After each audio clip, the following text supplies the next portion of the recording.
إن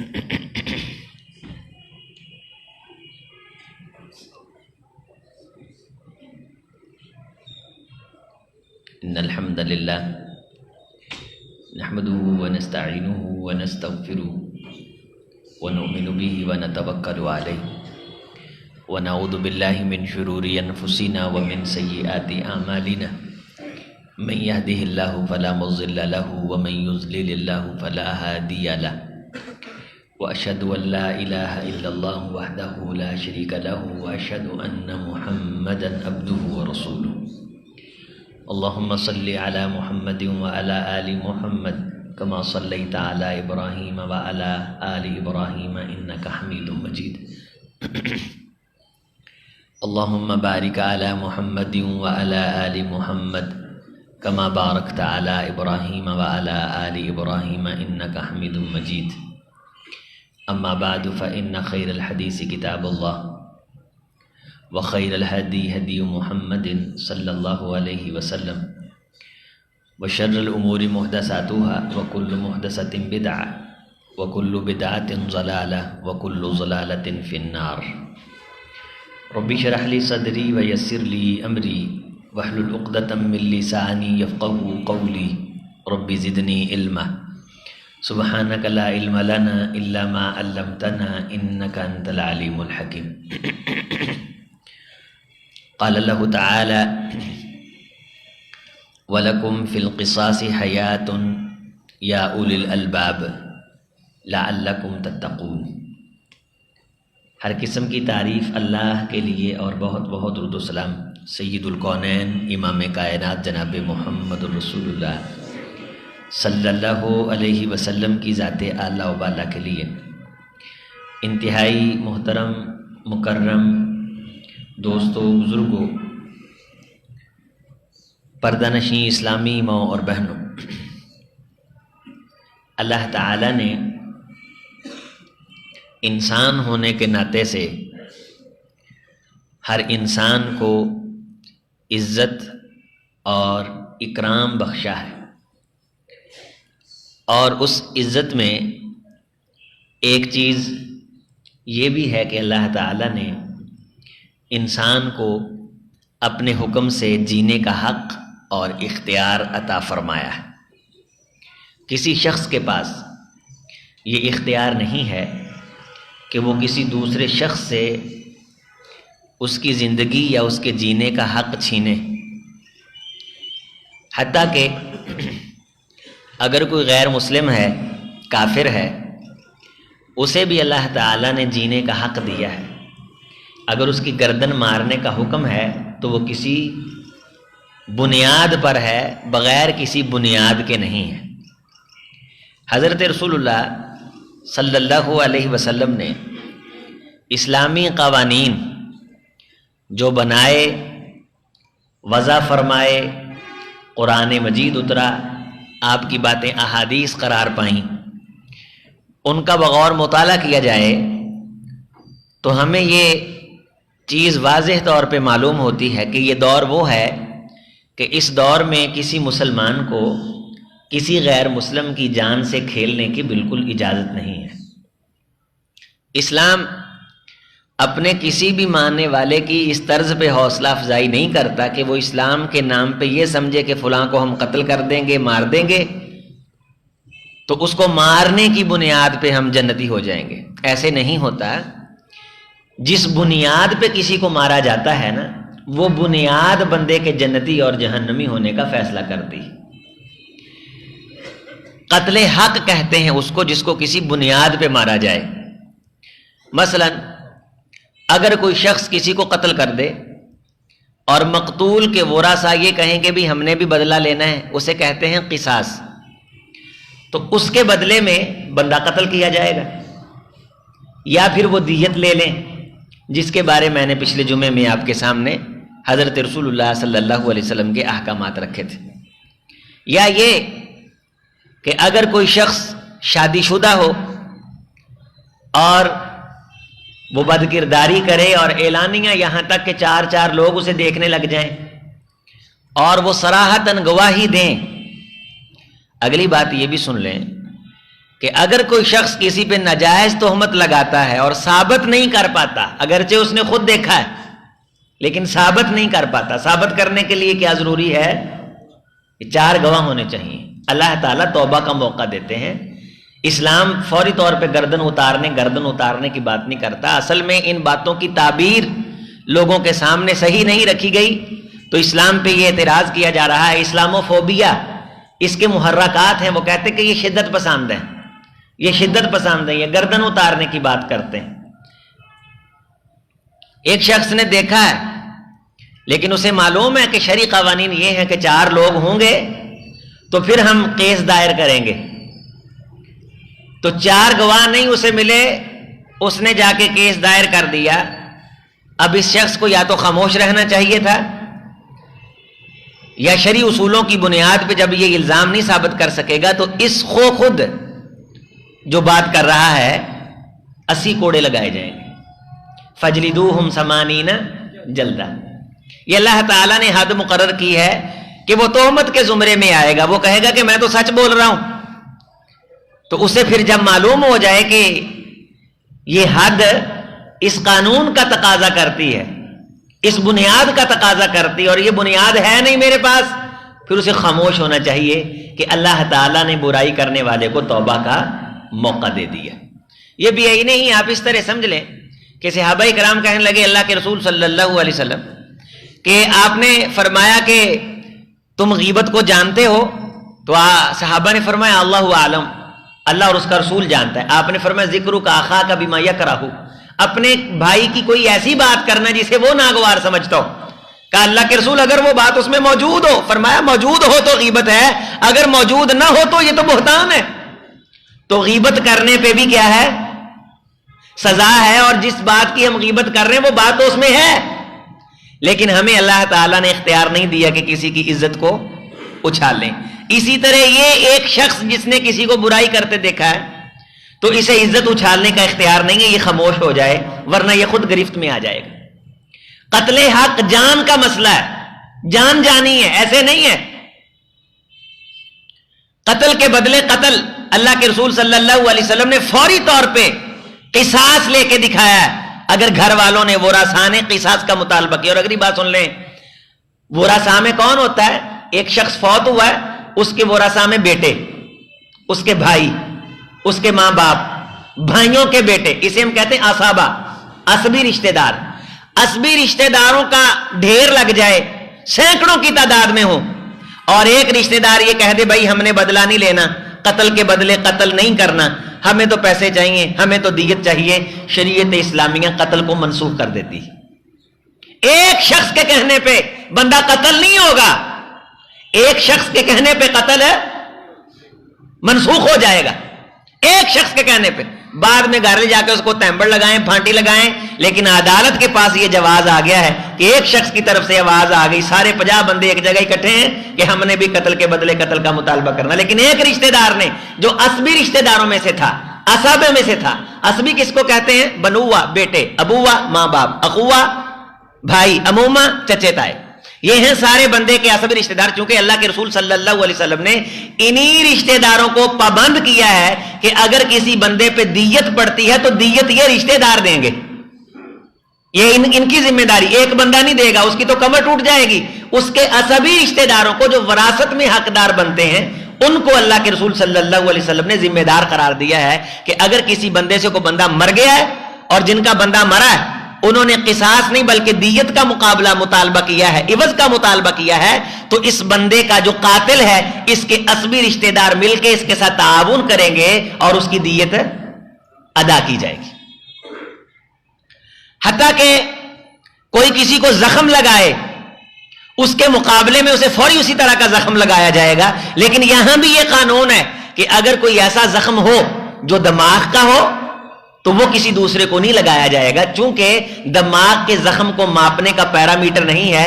میں بھی جس کے سر پہ چوٹ لگی ہے یہ بچ گیا ہے، اس کا بدلہ لینے کے لیے دوسرے کے سر پہ مارا اس کی موت واقع ہو جائے، اس لیے وہ زخم جس سے موت ہو جانے کا اندیشہ ہو اور جس کو چوٹ لگ گئی ہو اس کی موت واقع نہ ہوئی ہو، اور جب وہ مطالبہ کرے اس جیسا زخم لگانے پر اگلے بندے کی موت واقع ہو سکتی ہو تو یہاں قصاص نہیں ہے، یہاں اللہ کے رسول صلی اللہ علیہ وسلم نے دیت کو مقرر فرمایا۔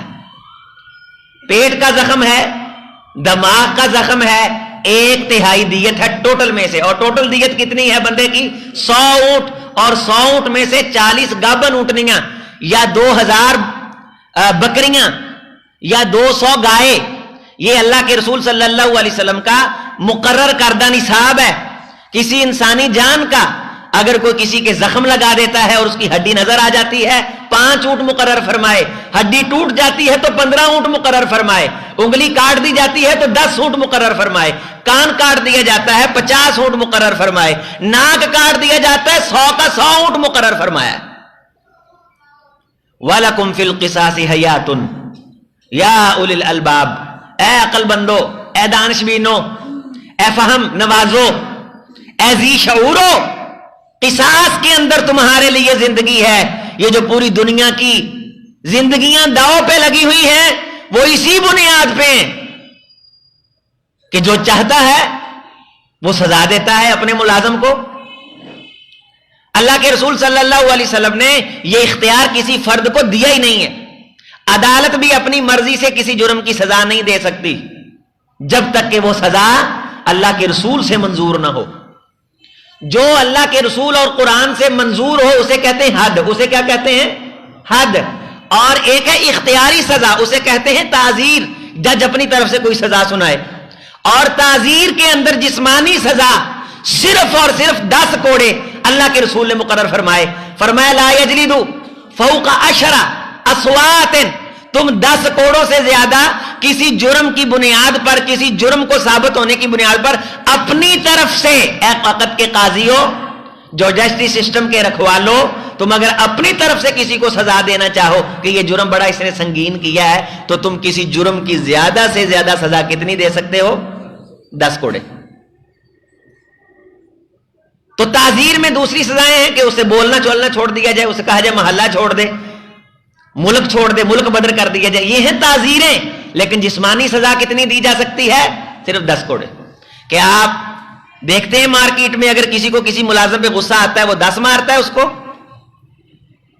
10 کوڑے، 10 تھپڑ، 10 چھانٹے۔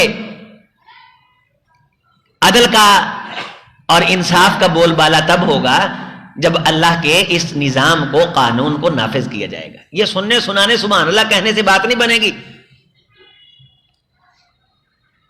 اسی جیسے کو تیسا ٹیٹ فار ٹیٹ، ویسے ہی فوراً اسی طرح نبی صلی اللہ علیہ وسلم کی بارگاہ میں آپ نے سنا کہ ربی کا کیس آیا، حضرت انس بن مالک کی پھوپھی کی بیٹی کا، اسے تھپڑ مارا، دانت نکل گئے۔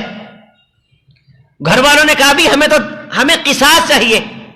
حضرت انس رضی اللہ تعالی رسول کے لاڈلے شاگرد، غلام، گھر کے اندر بیٹوں جیسا مقام ہے۔ فرمایا اللہ کی قسم، اللہ کے رسول آپ یہ فیصلہ فرمائیں گے ربی کے دانت نکالے جائیں؟ فرمایا ہاں پتر، اس کے دانت نکالے جائیں گے چونکہ اس نے دانت نکالے۔ اللہ کی قسم ایسے نہیں ہو سکتا۔ فرمایا کیوں نہیں ہو سکتا؟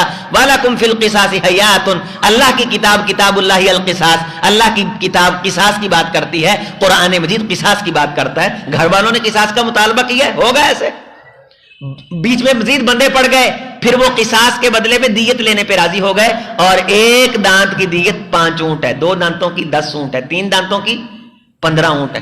اور جس اونٹ کو اس عرب کے پیمانے پہ پرکھے نا تو کروڑوں روپے میں یہ بات جاتی۔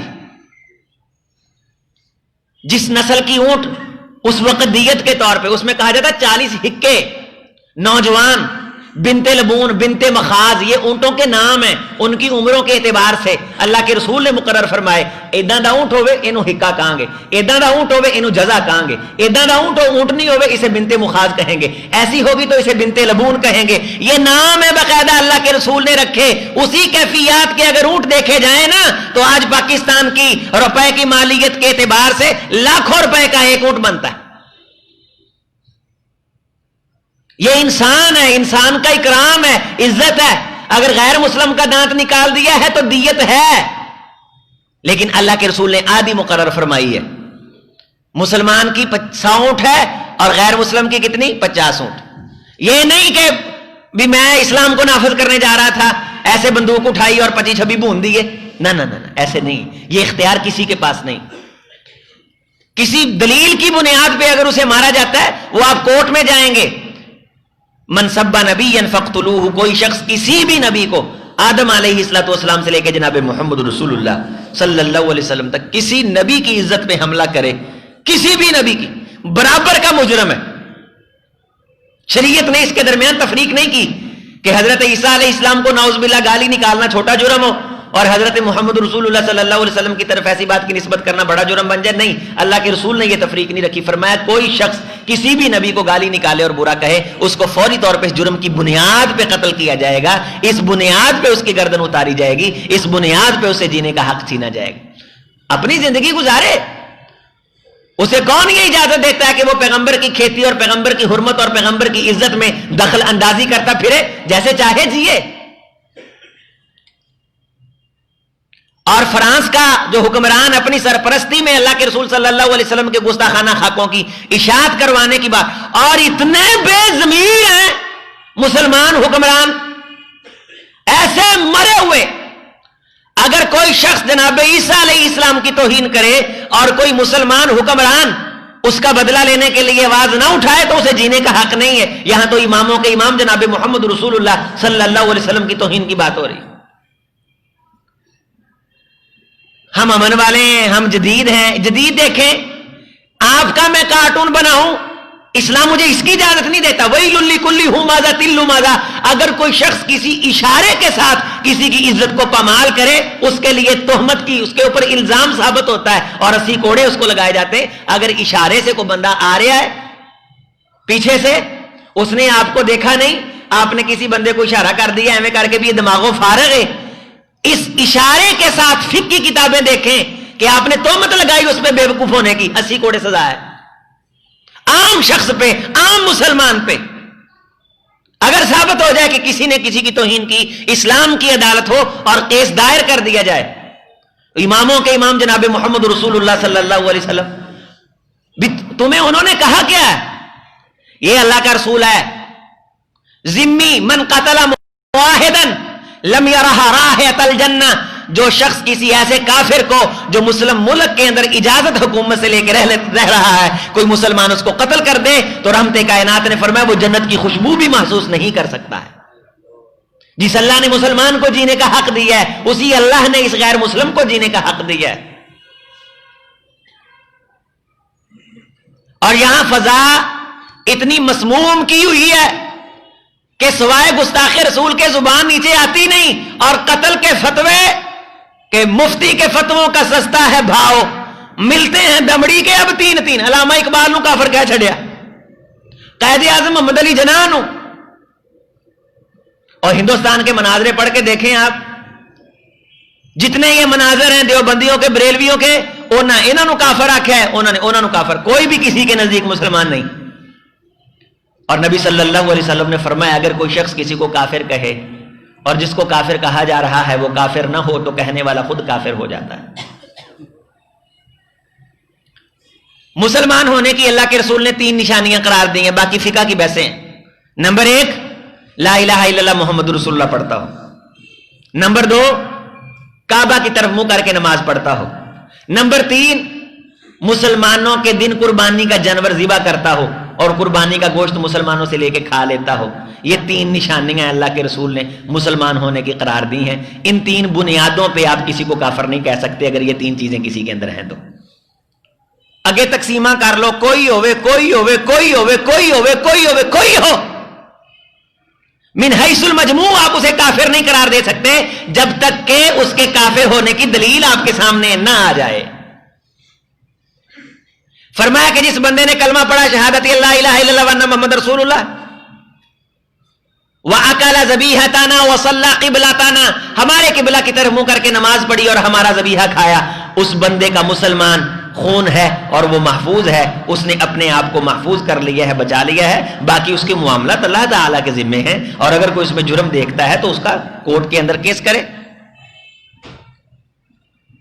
مرتد، مسلمان ہونے کے بعد کوئی بندہ مرتد ہو جائے. اب مرتد کی تعریف کیا ہے کہ واضح اور اعلانیہ طور پہ کہے کہ میں اسلام چھوڑ چکا ہوں اور دوسرا مذہب اختیار کر چکا. من بدل دینا فاقتلوہ. کہتے ہیں جی لا اکراہ فی الدین قد تبین، دین کے اندر تو کوئی جبر نہیں، دین میں واقعہ جبر نہیں. اس نے دین چھوڑا کیوں ہے؟ دین نے اس پہ کون سا جبر کیا ہے؟ یہ اس حوالے سے نازل ہوئی تھی، یہ اس لیے نہیں ہوئی تھی کہ دین کو کھیل بنا لو، جب چاہو قبول کرو جب چاہو چھوڑ لو. ایک کافر ہے، اسے پوری اجازت ہے، پوری آزادی ہے، اسلام نہ قبول کرے اسے جینے کا حق ہے. آزاد تھا، تحقیق کر کے ریسرچ کر کے اسلام میں داخل ہوا، اب اس کی مرضی نہیں ہے. ایک ملک کی نیشنلٹی آپ لے لیتے ہیں، رجسٹر کروا لیتے ہیں، پھر اس ملک کے قوانین ہوتے ہیں. ملکوں کے قوانین ہیں اور جس نے ملک بنائے ہیں اس کا کوئی قانون نہیں. جب وہ قانون کے نفاذ کی بات، امپلیمنٹیشن کی بات کرتا ہے تو کہتے ہیں کہ بھئی لا اکراہ فی الدین، دین کے اندر تو کوئی جبر نہیں. بھی دین کون سا کہتا ہے کہ جبر کر کے کلمہ پڑھاؤ؟ اللہ کے رسول صلی اللہ علیہ وسلم کے زمانہ مبارک میں جتنی جنگیں ہوئی کس لیے ہوئی ہیں؟ کہ تم چونکہ شریر و شرارتیں کرتے ہو، یا تو جزیہ دو ہم تمہاری حفاظت کریں گے. تم حکمرانی چلانے کے اہل نہیں ہو، چونکہ تمہارے پاس وہ نظام نہیں ہے جس نظام کی چھتری تلے ہر انسان آزادانہ سانس لے سکے. ہمارے پاس نظام ہے اللہ کا دیا ہوا، وَلَقَدْ كَرَّمْنَا بَنِي آدم. اسی چھتری کے تلے کافر اور مسلمان آزادانہ سانس لے سکتے ہیں. حکمرانی ہماری ہوگی اور تم ٹیکس دو گے اور آزاد جیو گے. یہ تھا اسلامی جہاد کا نقطہ آغاز. کسی کو گستاخی کرنے کی توہین نہیں، کسی کو قتل کرنے کی اجازت نہیں، کسی کو کسی کی توہین کرنے کی اجازت نہیں. فوری طور پہ اسلامی قانون حرکت میں آتا تھا اور فوری طور پہ اللہ کے رسول صلی اللہ علیہ وسلم نفاذ فرماتے تھے. تعزیر، یہ قاضی اپنی طرف سے جو سزا دینا چاہے اس کی حد تک، اتنی گہرائی تک اللہ کے رسول صلی اللہ علیہ وسلم نے احکامات و قوانین کا نفاذ فرمایا. کم علمی کی بنیاد پہ اگر کوئی کسی کو فتویٰ دے دے اور وہ بندہ مر جائے، اس کے قتل کا ذمہ دار فتویٰ دینے والے کو قرار دیا نبی صلی اللہ علیہ وسلم نے. جان کا معاملہ، ایک شخص پہ غسل واجب ہوا اور اس نے پوچھ لیا کہ میں کیا کروں، تیمم وغیرہ کر لوں یا میں غسل کروں؟ تو کہا وہ غسل کریں. بھائی اس نے غسل کیا، مر گیا، تو نبی صلی اللہ علیہ وسلم نے فرمایا قتلوہ قتلہم اللہ، انہوں نے اسے قتل کیا ہے. نیم حکیم خطرہ ہے، نیم ملا خطرہ ایمان. اگر کسی ڈاکٹر کے نسخے کی بنیاد پہ اسے تحقیق نہیں، ریسرچ نہیں، ایسے ٹیوا لگایا اور بندہ مر گیا ہے، قاتل ہے. شریعت ذمہ دار قرار دیتی. کسی بندے کے مکان کی چھت گرنے والی تھی، اس نے ملازموں کو نیچے بٹھا دیا، بھی ایسے کام کرو، کوئی نہیں، چھت گر گئی ہے، بندہ ذمہ دار ہے، شریعت اس کے اوپر ان کی دیت ڈالتی ہے. قتلوہ قتلہم اللہ. کسی کی جان کے ساتھ کھیلنے کی اجازت نہیں ہے. یہ انسانی معاشرہ ہے، یہ اللہ کے رسول صلی اللہ علیہ وسلم کا دیا ہوا معاشرہ ہے. نبی صلی اللہ علیہ وسلم کی بعثت پہ کتنی ساری روایات ہے کہ جانوروں نے خوشیاں منائی تھیں اور اللہ کے رسول نے قانون بنایا کہ اگر کوئی کسی کے جانور کا کان کاٹے گا نا اس کو سزا دی جائے گی. جانور کو سزا نہیں دی جائے گی، اس بندے کو سزا دی جائے گی. اور اگر کوئی بندہ کسی کا کان کاٹ رہے تو بندے کا کان کاٹا جائے گا. جانور حقیر ہے لیکن سزا کس کو ملے گی؟ بندہ جتنا مرضی اشرف ہے، جانوروں کو نہیں. جانوروں نے باقاعدہ خوشی کا اظہار کیا حضرت رسول اللہ صلی اللہ علیہ وسلم کی بعثت پہ کہ آج اللہ نے وہ پرسنالٹی بھیج دی ہے جو ہمارے حقوق کو قانون بنا کے کائنات پہ نافذ کرے گی. نبی صلی اللہ علیہ وسلم کی بارگاہ میں حضرت ابوبکر صدیق رضی اللہ تعالیٰ کے خلاف کیس آ گیا نا. یہودی اللہ کے بارے میں بات کر رہا تھا خلاف، حضرت نے منہ پہ تھپڑ مارا تو عدالت میں آ گئے. حضرت ابوبکر صدیق رضی اللہ تعالیٰ عنہ نے کہا اللہ کے رسول یہ اللہ کے بارے یہ بات کر رہے تھے، اللہ کو فقیر کہہ رہے تھے، نعوذ باللہ، اللہ کو بھوکا کہہ رہے تھے، تو میری غیرت نے برداشت نہیں کیا. فرمایا ابوبکر گواہ لے کے آؤ. کہا اللہ کے رسول گواہ نہیں، میں اکیلا تھا. فرمایا پھر تم بدلہ دینے کے لیے تیار ہو جاؤ. یہ محمد رسول اللہ صلی اللہ علیہ وسلم کی عدالت ہے. آسمان کی طرف دیکھا تو وہی ہے، ان اللہ فقیر ونحن اغنیاء سنکتب ما قالوا وقتلہم الانبیاء بغیر حق. یہ انبیاء کے قاتل تیری درگاہ میں آ کے جھوٹ بول رہے ہیں، کذاب یہودی. انہوں نے کہا ہے کہ اللہ فقیر ہم غنی ہیں. اللہ نے قرآن مجید میں آیات نازل فرمائی، سنکتب ہم نے لکھا، ہم گواہ تھے جو یہ کہہ رہے تھے، جو انہوں نے کہا. لیکن اللہ کے رسول صلی اللہ علیہ وسلم نے فیصلہ سنایا. اسی طرح ربی کا فیصلہ آپ نے سنایا, فرمایا کہ دانت نکالے جائیں گے, لیکن وہ بعد میں اس کے رشتہ دار قصاص کے بدلے دیت لینے پہ تیار ہو گئے. حضرت انس بن مالک نے پہلے قسم اٹھائی تھی, اللہ قسم ایسے نہیں ہو سکتا. تو نبی صلی اللہ علیہ وسلم نے فرمایا کہ اللہ کے بعض بندے ایسے ہیں کہ وہ قسم اٹھاتے ہیں تو اللہ ان کی قسموں کی لاج رکھتا ہے. انسانی جان کا اکرام پیغمبر کی درگاہ میں, پیغمبر کی بارگاہ میں, اسلام کے قانون میں, اسلام کے سسٹم میں, نظام میں. اس خط کا میں نے تھوڑا سا حصہ آپ کے سامنے رکھا تھا, حضرت عمر بن حزم رضی اللہ تعالیٰ کے خط کا حصہ جو نجران کی طرف اللہ کے رسول نے لکھا, خود لکھوایا. ایک ایک چیز اس میں, خصیتین, عزو خاص, واضح طور پہ اعلان جملے کہ پوری دیت ہے. اگر کوئی کسی کے معمومہ پیٹ میں زخم کر دے, دماغ میں زخم کر دے, کسی کی انگلی توڑ دے, کسی کے سر پہ زخم کر دے, کسی کے پیٹ پہ زخم کر دے, کسی کی ہڈی ننگی ہو جائے, کسی کی ہڈی ٹوٹ جائے, کسی کی انگلی ٹوٹ جائے, اور یہاں تک اس میں لکھا ہے کہ پاؤں اور ہاتھ کی انگلیاں برابر ہیں. یہ نہیں کہ پاؤں کی انگلی کو حقیر سمجھا جائے اور اس کی دیت کم کر دی جائے اور ہاتھ کی انگلی کو کام کا سمجھا جائے. نہ, میں اللہ کا رسول پاؤں اور ہاتھوں کی انگلیوں کو برابر قرار دیتا ہوں. یہ خط لکھا کہ قانون بنا کے نافذ کرو گے, عدالت کے اندر لکھ کر کے لگاؤ. اس بنیاد پہ ایک کلی میں بیٹھا ہوا شخص اور ایک محل میں بیٹھا ہوا شخص برابر ہے. اس فضا کے اوپر کسی نے پیسے نہیں بھرے ہیں, یہ اللہ کی دی ہوئی ہے. یہاں سانسیں لینے کا ہر کسی کو آزادانہ حق اللہ دیتا ہے, اللہ کا رسول دیتا ہے. کتنے اندھے قتل ہو رہے ہیں, اندھا دھند قتل ہو رہے ہیں. انا ڈرائیور بایا منٹھار چیمے تے مار ہے, 80-90 سواریاں داتے. پچھلے یہ 3 دن پہلے کا واقعہ ہے. وہ سلنڈر پھٹ گیا, گاڑی جل گئی, 13 لوگ کوئلہ بن گئے. انہیں معلوم ہوتا ہے کہ سلنڈر کی حالت کیا ہے, اور وہ وقت کا قاضی اور وہ قانون اور وہ سسٹم اور وہ حکمران اس قتل کے ذمہ دار ہوتے ہیں جو ان کی سستیوں کی بنیاد پہ روزانہ لاشیں کے گھروں کو آتے ہیں. اس لیے علماء نے اشارہ توڑنے والے کو اشارہ توڑنے کی بنیاد پہ اگر نیچے آ جائے تو خودکشی کرنے والا قرار دیا ہے. اسے معلوم تھا کہ میری باری نہیں, ادھر سے گاڑی تیزی سے آنی ہے تو میں مر سکتا ہوں, میری جان جا سکتی ہے. اس نے خودکشی کی ہے, اس کا جنازہ حرام ہے. کوئی ذمہ دار آدمی اس کا جنازہ نہیں پڑھا سکتا. ہم کو مسلمان پڑھائے اور اسے دفنا دے. میں آپ اپنی جان کی حفاظت کریں گے, مجھے آپ کی اللہ تعالیٰ نے ڈیوٹی لگائی ہے, اس پہ ہم پہرا دیں گے. ہم اپنا نقصان نہیں کر سکتے, کسی کے مر جانے پہ سینہ کو بھی نہیں کر سکتے, خون نہیں نکال سکتے. نبی صلی اللہ علیہ وسلم نے منع فرمایا, لعن اللہ ولعن رسول, اللہ نے, اللہ کے رسول نے لعنت فرمائی ہے. من شق جیوبنا وخد خدودنا فلیس منا, جو بندہ گریبان پھاڑے اور سینے پہ ہاتھ مارے اور گالوں پہ چماٹے مارے, وہ مجھ محمد کے ساتھ کوئی تعلق نہیں رکھتا ہے, میری شریعت کے ساتھ کوئی تعلق نہیں رکھتا. کوئی انسان اپنے آپ کو دکھ نہیں دے سکتا, اذیت نہیں دے سکتا اور اپنی جان سے نہیں کھیل سکتا. اسی لیے نشے کو حرام قرار دیا ہے. اور حضرت امیر معاویہ رضی اللہ تعالیٰ سے حدیث ہے, یہ سلسلہ صحیحہ میں ہے, ابو داؤد میں ہے, صحیح ابو داؤد میں. یہاں ایک طبقہ ناؤز باللہ میں نوشی کی نسبت ان نفوس قدسیہ کی طرف بھی کرتا ہے, لیکن شراب کی حد کی جو روایت ہے جس پہ آ کے اسلام کا اتفاق ہوتا ہے, اس کے راوی حضرت امیر معاویہ رضی اللہ تعالیٰ عنہ ہے. فرمایا کہ جو بندہ شراب پیے اس کو کوڑے لگائے جائیں. کتنے کوڑے؟ حضرت عمر فاروق کے دور کے اندر اجماع ہو گیا.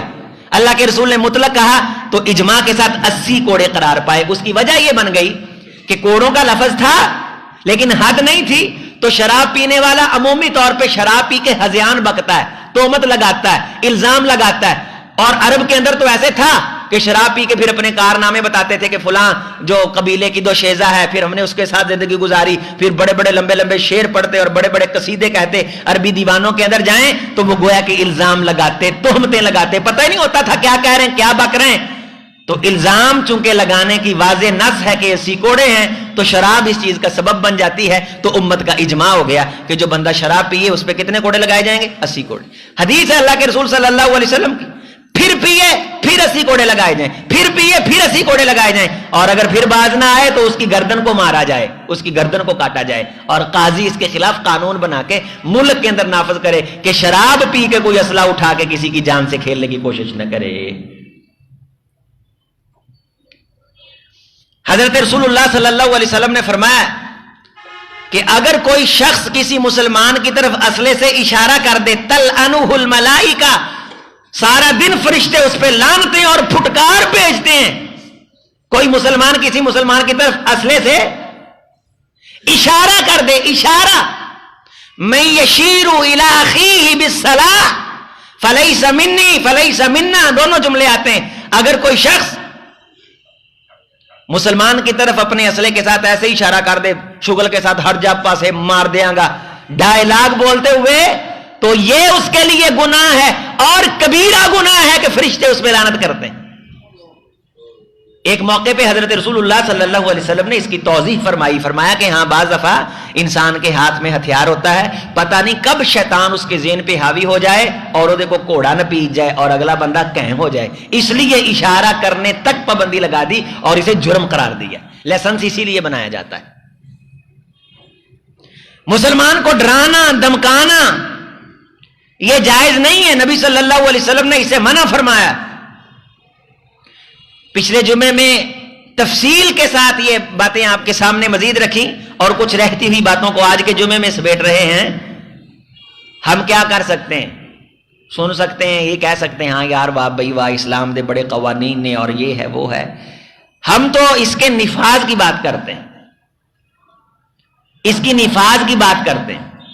نبی صلی اللہ علیہ وسلم نے فرمایا گزشتہ اقوام و امم اور ملل و امم اس لیے برباد ہوئے کہ جب چھوٹا کوئی گناہ کرتا تو پکڑ لیتے، جب کوئی بڑا شریف کرتا تو وہ بچ جاتا.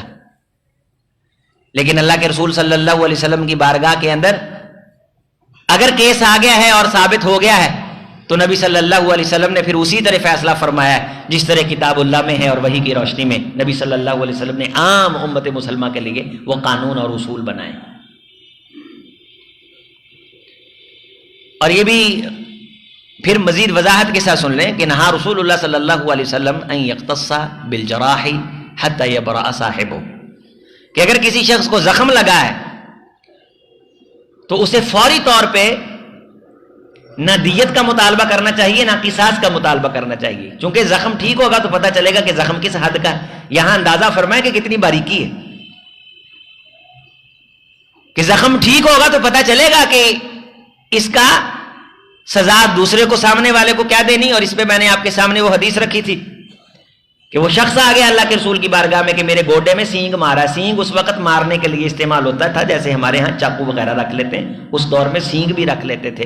اگر اچانک کوئی سامنے آ گیا کوئی ہاتھ میں نہ ہوا تو سینگ نکالا اور سینگ سے حملہ آور ہو گئے. سیدی میرے گوڈے میں میرے گھٹنے میں سینگ مارا ہے. آپ نے فرمایا ذرا ٹھیک ہو لینے دو. 2-4 دن کے بعد پھر آ گیا، بس ٹھیک ہو گیا. آپ نے فرمایا بھی آپ نے دیت لینی کہ قصاص لینا؟ اس نے کہا میں نے قصاص لینا ہے، دیت نہیں میں نے لینی. فرمایا جاؤ بھائی جس نے اس کے گوڈے میں سینگ مارا ہے اس کو سینگ دو، یہ بھی اس کے گوڈے میں مارے. اسی طرح اتنے زور سے وہ مارا گیا. جو بندہ مطالبہ کر رہا تھا اس کا زخم خراب ہو گیا، جس کو برابر کی سزا دی گئی تھی اس کا زخم ٹھیک ہو گیا. اس کی ٹانگ لنگڑانے لگ گئی. پھر اللہ کے رسول کی بارگاہ میں آ گیا، کہنے لگا سیدی میں یہ تو لنگڑا ہو گیا. وہ ٹھیک ہو گیا. فرمایا میں نے تجھے روکا نہیں تھا کہ زخم ٹھیک ہو لینے دے، تیرا لنگڑا پن اللہ نے ضائع کر دیا تیری جلدی کی بنیاد پہ. تو جب تک زخم ٹھیک نہ ہو جائے، بعض دفعہ یہ ہوتا ہے کہ زخم لگ جانے سے موت واقع ہو سکتی ہے تو اس کی پھر سزا اور ہوگی، قصاص اور ہوگا، دیت اور ہوگی.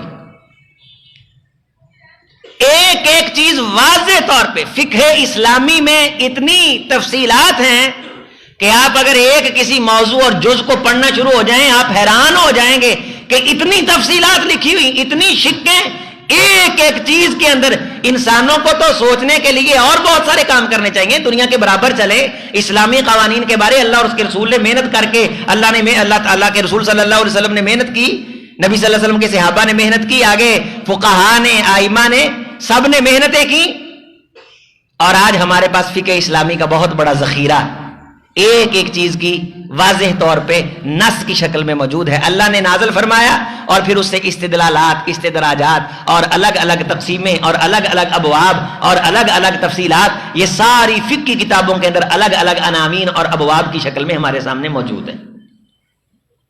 بعض دفعہ اندھا قتل ہو جاتا ہے، پتہ نہیں چلتا کہ یہ کس نے قتل کیا ہے، تو شک ہوتا ہے بعض دفعہ کہ فلاں علاقے کے لوگوں نے شاید مارا ہو، فلاں کے ساتھ ہماری دشمنی تھی، یا کوئی ہتھیار مل گیا، یا کوئی تھوڑے بہت ٹیسٹ سے آپ کو ایسے اثرات مل گئے، ایسے اشارات مل گئے کہ شاید فلاں اس کا قاتل ہو سکتا ہے. کسی بستی کے قریب مارا گیا،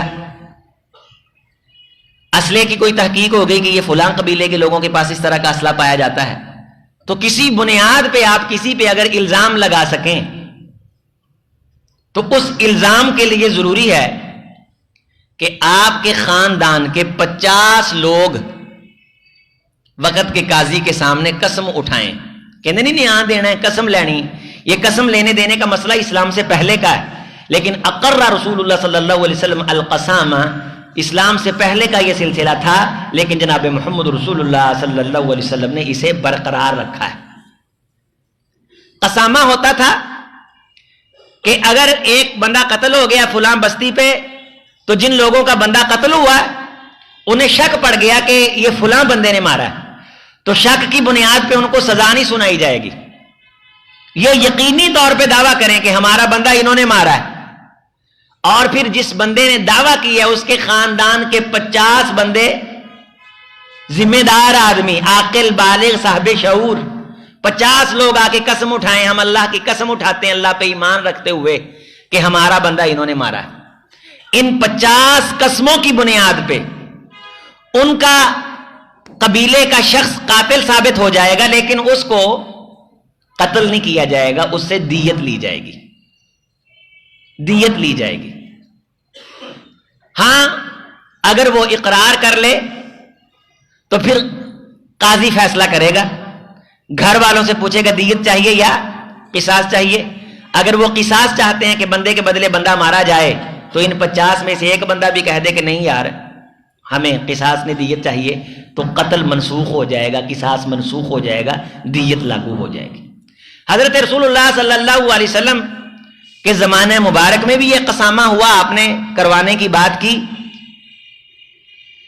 کہ سہل انہیں قتل کر دیا گیا، اور ان کے بارے کسی نے آ کے کہا کہ انہیں یہودیوں کی بستی کے قریب سے گزر رہے تھے تو کسی یہودی نے مارا ہے. تو نبی صلی اللہ علیہ وسلم کے پاس کیس آ گیا، اللہ کے رسول یہودیوں نے ہمارے باپ کو مارا. بیٹے آ گئے حویسہ. آپ صلی اللہ علیہ وسلم نے فرمایا کہ تمہارے خاندان نسل میں سے 50 بندے آئیں ذمہ دار، آ کے قسم اٹھائیں کہ ہمارا بندہ ان یہودیوں نے مارا ہے. 50 بندے قسم اٹھا دیں تو ہم ان پہ دیت ڈال دیں گے. وہ 50 بندے اکٹھے کرنے کے لیے گئے، بندے ہی نہیں ملے. ان کا نہیں بھی تیاری کوئی نہیں ہے. نبی صلی اللہ علیہ وسلم نے فرمایا نہیں پھر ایسے تو نہیں ہوگا. اچھا پھر یہودیوں سے قسم لے لیتے ہیں، وہ قسم دیں گے کہ ہم نے بندہ نہیں مارا. اس کا مطلب ہے کہ غیر مسلم سے بھی اللہ کے رسول نے قسم کا مطالبہ کیا. یہ نہیں کہ مسلمان عیسائی کا جھگڑا ہو گیا ہے اور مسلمان کے لیے قانون اور ہے، عیسائی کے لیے قانون اور نہیں. فرمایا پھر یہودیوں سے قسم لے لیتے ہیں. تو صحابی کہنے لگے اللہ کے رسول یہودیاں نہیں قسم نہ کی اعتبار ہے، اسی نہیں قسم لینی. فرمایا پھر چپ کر جاؤ. تو وہ بچے افسردہ سے ہوئے تو نبی صلی اللہ علیہ وسلم نے بیت المال سے اس مقتول کی دیت ادا فرمائی. حکومت کو کہا اگر اندھا قتل ہو گیا پتہ نہیں چل رہا، قسامہ کے لیے بھی تیار نہیں ہو رہے، تو پھر بھی حاکم وقت کے ذمہ لگایا کہ وہ بچوں کو پوری دیت دے. اور اللہ کے رسول صلی اللہ علیہ وسلم نے ان بچوں کو پوری دیت عطا فرمائی. بخاری مسلم ساری کتب حدیث بھری ہوئی ہیں. یہ ہیں اسلامی قوانین. یہاں پورے پاکستان کے سامنے تصویریں کھنچوائی جاتی ہیں اور 5-5 لاکھ دے کے احسان کیا جاتا ہے. اس ملک میں 5 لاکھ لینے کے لیے مرنا کیا ضروری ہو گیا؟ لاشیں دکھاؤ اور باقی جینے کے لیے کچھ نہ کچھ حاصل کریں. زخم دکھاؤ، بندے مارو اور بندے مرواؤ، اور موتوں پہ سیاست کرنے والے ایسے درندہ صفت حکمران مسلط ہیں کہ کسی مسلمان کی عزت کا، جان کا، وقار کا انہیں کوئی احترام نہیں ہے. انسانی اقدار کا بالکل کوئی پتہ نہیں. نبی صلی اللہ علیہ وسلم نے فرمایا مجھے ایسے پولیس والے دکھائے گئے جو نجائز چھانٹے مارتے ہیں، اور ان چھانٹوں کی بنیاد پہ یروحون فی غضب اللہ ویمسون فی غضب اللہ. ان کی صبح بھی اللہ کے غضب میں ہوتی ہیں، ان کی شامیں بھی اللہ کے غضب میں ہوتی ہیں. مجھے اللہ تعالیٰ نے دکھایا کہ کیسے میری امت کے لوگوں کو یہ پولیس والے انصاف کے نام پہ کھڑے ہونے والے کس طرح نجائز مارتے ہیں. اور عمومی طور پہ مار نجائز ہی پڑتی. جس کے پاس کچھ ہوتا ہے وہ تو پورے کا پورا نظام خرید لیتا ہے، پیسہ لگاتا ہے.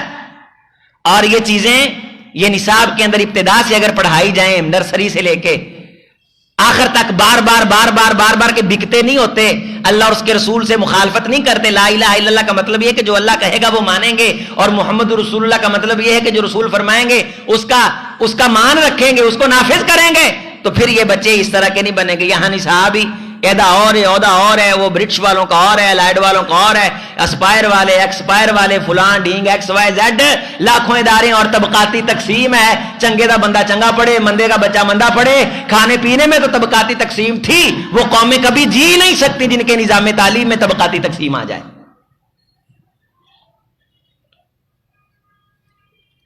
عزیزان گرامی، نبی صلی اللہ علیہ وسلم کے زمانہ مبارک میں یہ ہوا، اور وہ حدیث سن لیں کہ جس میں رسول اللہ صلی اللہ علیہ وسلم نے اس قسامہ کو، اس کا مطلب ہے کہ پرے پچیدے فیصلے نو اللہ دے رسول نے برقرار رکھیا ہے.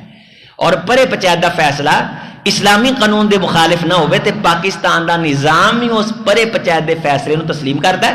اور آپ صلی اللہ علیہ وسلم نے فرمایا او پرے پچیچ بہن آڑے ہو، ضروری نہیں اس تو مراد جج ہی ہوئے.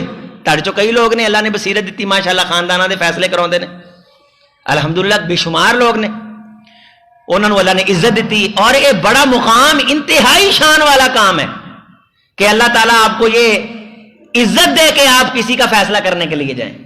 عموماً گھراں چ طلاقاں دے بس حتیٰ کہ قتلاں دیاں صلحاں بھی عدالتاں نہیں کراؤندیاں، پرے پچیتے ہی کراؤندیاں، بندے ہی کراؤندے. فرمایا کہ جنہیں سیڈ مار لئی نا جاندیاں بجھدیاں، قیامت والے دن اس حال میں آئے گا کہ اس کی ایک سیڈ مری ہوئی ہوگی. دور سے پتہ چل جائے گا بندہ سیڈ ماردا سی، اے پاسا بھارا ہے، اینو نمنا ہے، اینو ڈن پاؤنا، اینو نہیں پاؤنا. اور بعض تو نظام وہ دو بلیاں کو نہیں کہتے، بلیاں، وہ ہم نے کہانی پڑھی، یہ ہماری کتاب میں تھی، ہے تو کہانی.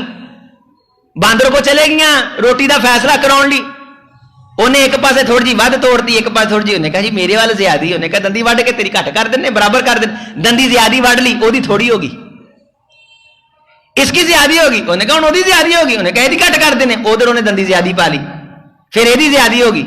وہ دونوں دی سلو کروا آپ کھا گیا. بعض بندے سلو چ پا لئی دے، دونوں فریقاں دا کباڑا کر دیندے نے، نہ ان کے پلے کچھ پڑتا، وہ کہنے بھائی اسی نہیں صلح کرنے، اسی نہیں آتے اس پرے پچایت وچ، ساڈا بندہ بھی معاف، ساڈا قتل بھی معاف، ساڈی ہر شے معاف، ساڈی جان چھڈو. پاکستان کا نظام ایسا ہے کہ کیس کر کے بندہ پھنس جاتا ہے، جڑا کیس کرے وہ گھر پولیس ہوڑوں نہیں ہٹتی، جیسے تو ہوئے وہ تو جانا ہی جانا ہے نا، جڑا کر دے وہ غریب دا بال پھنس جاتا ہے پرانیاں فیلاں بدلا لین واسطے.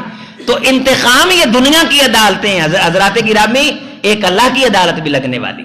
ہم یہ نقد اور تنقید کی بات نہیں کرتے، ہم سلام اور سلیوٹ کر رہے ہیں اس شخص کو جو انصاف کے مطابق فیصلہ کر رہا ہے. جہاں اللہ کے رسول صلی اللہ علیہ وسلم کے قوانین میں زجر و توبیخ ہے، وہاں ہم عظمت کی بات بھی کر رہے ہیں کہ نبی صلی اللہ علیہ وسلم نے فرمایا کہ میری امت کے درمیان صلح کروانے والے شخص کو ایک خاص اعزاز سے نوازا جائے گا جو ہر کسی کو کسی نیکی کی بنیاد پہ نہیں ملے گا.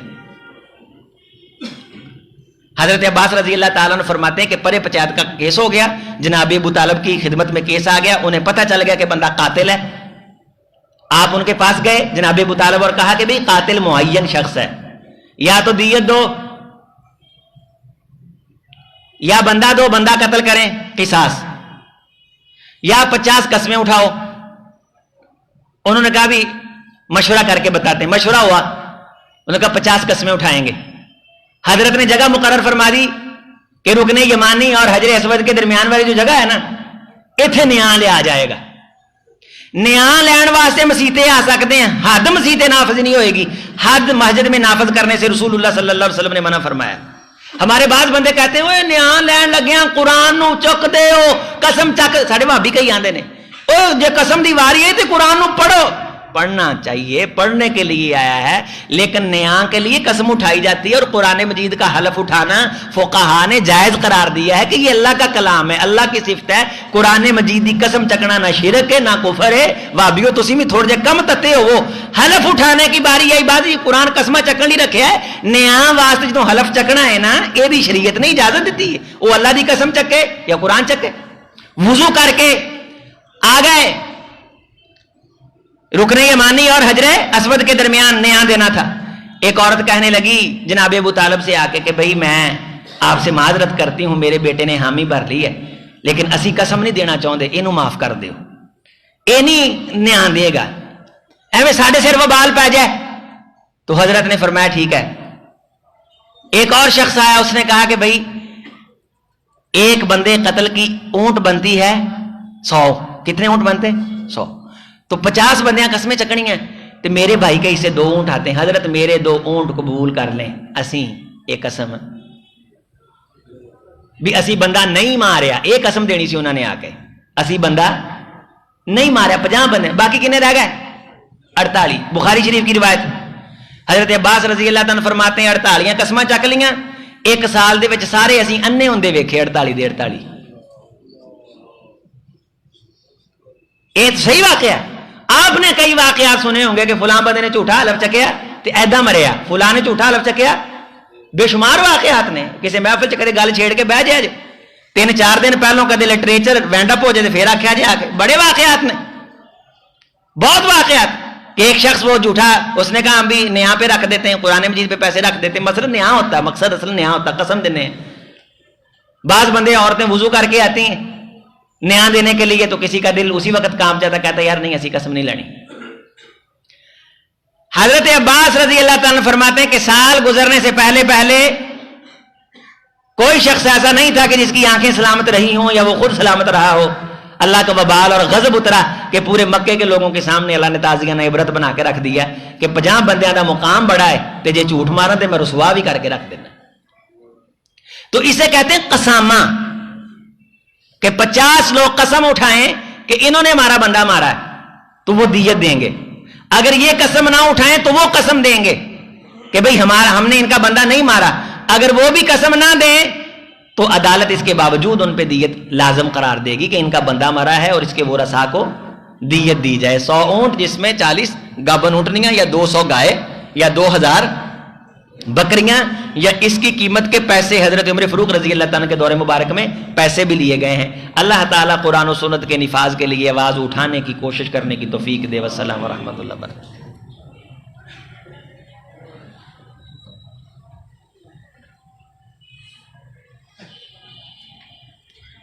بسم اللہ والصلاة والسلام علی رسول اللہ ربی یسر ولا تعسر وتمم بالخیر. اللہم صلی علی محمد وعلی آل محمد وبارک وسلم وصلی علیہ. کافی سارے مسائل جمع ہیں جو دوستو احباب نے سوال کیے ہیں یا عمومی طور پہ مسائل درپیش ہوتے ہیں. اگلے جمعے میں انہی مسائل کو ڈسکس کریں گے انشاءاللہ. مختلف قسم کے سوال ہیں اور وہ ضروری ہے کہ ساری عوام کے سامنے ایک بطور خطبے کے طور پہ رکھے جائیں تاکہ ہر بھائی کی اصلاح ہو جائے. اور ایک شخص مسئلہ پوچھتا ہے تو دوسرے کو بھی اس کی سمجھ آ جائے. کچھ تجارت کے حوالہ سے ہیں, debit card, credit card, banking کے نظام کے حوالہ سے ہے. اس طرح کافی سارے مسائل ہیں جو سوال کی شکل میں آئے ہیں. کچھ دوست نے واٹس ایپ پہ پوچھے ہیں, اسی طرح جو ہم نے یہ جمعے پڑھائے ان کے حوالہ سے ہیں.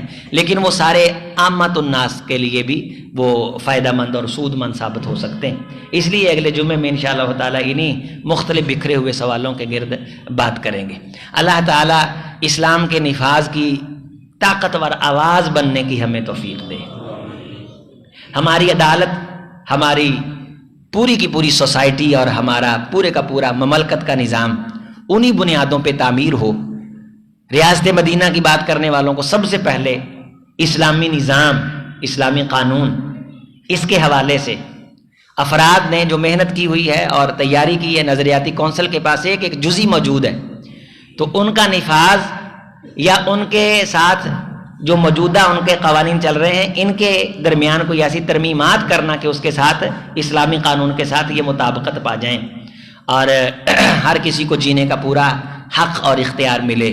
خاص طور پہ تعلیم یہ ماں کا حق ہوتا ہے اور ریاست ماں کی مانند ہوتی ہے کہ وہ دیکھے. اسی طرح کسی کی جان کے ضائع ہونے کا ماں, ریاست ماں ہے کہ وہ دیکھے. اور ایک ایک جگہ تھانہ ہے, پولیس ہے, ایک ایک بندے محلے کا ان کو پتہ ہوتا ہے. سہولتیں ہیں, پیسہ ہے, تنخواہیں لوگ رہ رہے ہیں, ہر چیز ہے, گاڑیاں ہیں. لیکن اللہ ذہن سازی کرنے کی توفیق دے دے. یہ مشقیں جسمانی طور پہ کرواتے ہیں کہ ٹریننگ ہے, آج اتنا بھاگنا ہے, اتنا بھاگنا, سلیوٹ اس طرح مارنا ہے. ان مشقوں کے ساتھ ساتھ یہ بھی ضروری ہے کہ اسلامی لا پڑھایا جائے, اس کے بارے یہ بتلایا جائے کہ یہ چیز ہے. اور اگر دنیا کے اندر انسان بچ جاتا ہے تو قیامت کے دن اللہ تعالیٰ کے دربار میں ضرور پھنسے گا. جیسے رسول اللہ صلی اللہ علیہ وسلم نے فرمایا کہ اگر 2 شخص میرے پاس آ جاتے ہیں, ایک شخص زیادہ تیز ترار ہونے کی بنیاد پہ غلط بات کو میرے سامنے اس طرح پیش کر دیتا ہے اور دوسرا بندہ وہ اپنا قضیہ صحیح طرح رکھ نہیں سکتا, اور میں فیصلہ اس بندے کے حق میں کر دوں کہ جو بندہ زیادہ تیز ترار تھا تو میرے اس کے حق میں فیصلہ کرنے کی بنیاد پہ وہ چیز اس کے لیے حق نہیں ہو جاتی. قیامت کے دن ڈبل گناہ لے کے آئے گا, ایک میرے سامنے جھوٹ بولنے کا, ایک اس کا حق مارنے کا, ایک اس کا حق مارنے کا. نبی صلی اللہ علیہ وسلم کسی چیز کو, کسی کی کوئی بندہ غلط بنیادی پہ آپ سے فتویٰ لے لیتا ہے جھوٹ بول کے, تو اس کا مطلب یہ نہیں کہ اس کے پاس اب قانون ہے, کاغذ ہے, کسی کو ڈرا کے دھمکا کے وہ زمین اور فصل کاغذی طور پہ تو اس کے لیے جائز ہوگی, لیکن قیامت کے دن وہ کاغذ بھی اس کے سر کا وبال بن جائیں گے, اس کے جسم کا ایندھن بن جائیں گے. یوم یحمى علیہ فی النار فتقویٰ بہا جباہہم وجنوبہم, ان کی پیشانیوں کو داغیں گے. اور مال کے بارے آتا ہے, سانپ بن کے پیچھے لگے گا, بندہ آگے بھاگے گا تو کہے گا انا کنزک انا مالک, مال کہے گا میں تیرا سانپ, یہ سانپ نہیں, میں تیرا خزانہ ہوں, میں تیرا مال ہوں, جس کی بنیاد پہ تو یہ معاملات کرتا تھا. تو اس کے ساتھ اس کو داغ کے آگ کا بنا کر کے اس کو روندا جائے گا اسی سامان کے ساتھ جس کی بنیاد پہ یہ عزتوں پہ ڈاکے مالتا رہا اور انسانی جانوں کے ساتھ کھیلتا رہا. اللہ تعالیٰ انصاف کا بول بالا کرنے کی توفیق دے. ایک مرد ہونے کے ناطے سے گھر کے اندر اولاد ہے, آپ قاضی ہیں, بیوی ہے قاضی ہیں, ماں باپ ہیں قاضی ہیں, آپ کے پاس کوئی بھی ذمہ داری ہے, آپ قاضی ہیں. فرمایا جس بندے کے اوپر کوئی ذمہ داری آئے وہ سمجھے میری گردن پہ 2 دھاری چھری ہے, ادھر سے آئی تو تب بھی ذبح, ادھر سے آئی تو تب بھی ذبح. اپنی ذمہ داریوں کو بخوبی طریقے سے, احسن طریقے سے سارا انجام دے. دنیا کی عدالت بھی پوچھ سکتی ہے, اسلامی قانون بھی پوچھ سکتا ہے, اور اگر یہاں آزادی ہے تو قیامت کے دن اللہ کی عدالت میں سب سے پہلا جو کیس دائر ہونا ہے وہ خون کا کیس ہے. اللہ تعالیٰ کی دربار میں جو پہلا کیس لگایا جانا ہے وہ یہی ہے, اور اس کیس کے درمیان فیصلہ کیا جائے گا. یہ اتنا اہم مسئلہ ہے انسانی جان کا. اللہ تعالیٰ ہمیں قرآن و سنت کے نور سے زندگیوں کو منور فرمائے, ہماری دنیا روشن کرے, ہماری آخرت روشن فرمائے. جن احباب نے اپنے والدین کے لیے دعاؤں کا کہا ہے, ان کے والدین کی وفات ہو چکی, اللہ مغفرت فرمائے. جن بیماروں نے اپنے بیماروں کی شفا یابی کی درخواست کی ہے, اللہ بیماروں کو شفا عطا فرمائے. اس مسجد کو اللہ آباد کرے, اللہ آپ کو آباد رکھے. سبحان ربک رب العزت عما یصفون وسلام علی المرسلین والحمد للہ رب العالمین.